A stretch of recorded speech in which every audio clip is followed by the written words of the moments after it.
तजिया देखे तजिया देखे रन पर मिलबौ के जान तोहरा बिना सुना सुना लगतई पूरा मिलबो गे जान सुना लगतई पूरा मिलबो गे जान हाँ तोहरा बिना सुना सुना लगतई पूरा मिलबो गे जान गे सुना लगतई मिलबो गे जान तजिया देखे रन पर मिलबौ गे जान तजिया देखे लाठी खेलबौ गे जान तोहरा बिना सुना सुना लगतई पूरा मिलबौ गे जान गे सुना लगतई मिलबौ गे जान तजिया देखे लाठी खेलबौ गे जान तजिया देखे रन पर मिलबौ गे जान। Singing by Dharmendra Saxena. तजिया देखे तजिया देखे रन पर मिलबौ गे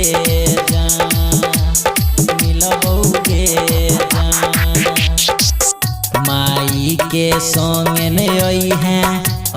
भाभी के साथ गे तहबे तो खाइल जैते चाहमीन आचाट गे माई के संगे ने भाभी के साथ गे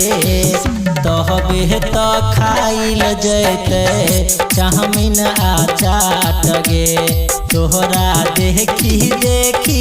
जान खेलबौ लाठी भलबौ गे जान गे खेलबौ लाठी भलबौ गे जान तजिया देखे लाठी खेलबौ गे जान तजिया देखे रन पर मिलबौ गे जान तजिया देखे रन पर तजिया देखे रन पर मिलबौ गे जान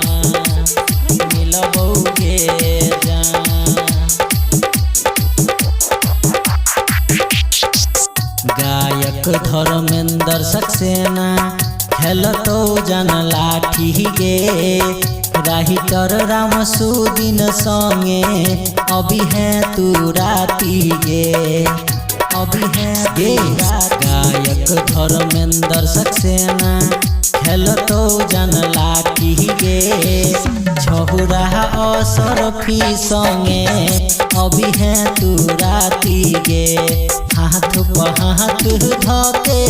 खूबे घूमबै सुन मिलबो गे जान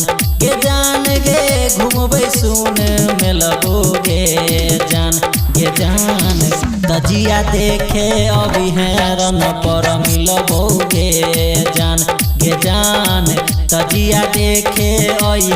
रन पर मिलबौ गे जान तोहरा बिना सुना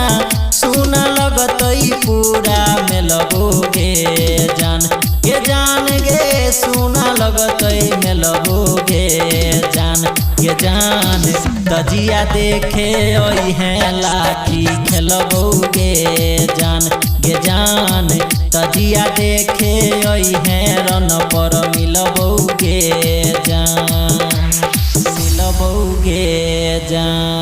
धर्मा रिकॉर्डिंग स्टूडियो भरगामा।